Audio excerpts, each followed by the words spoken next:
in the mighty name of Jesus. Ramashakarabazekere bakanda.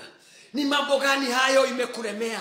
Sikiza maandiko vile inasema, waliweka mawe nzito. Wakaweka mawe kwenye lango ya kaburi, ili hata akisema atatolewa hakuna Mungu angeweza kulitoa lile jiwe.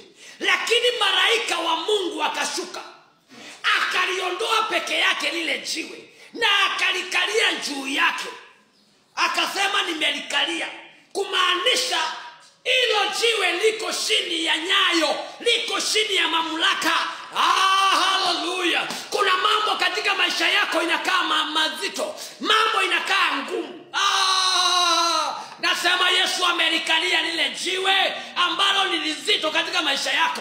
Yesu amekalia hiyo shida, amekalia hiyo magonjwa, amekalia hiyo matatizo, amekalia hiyo kudharauliwa.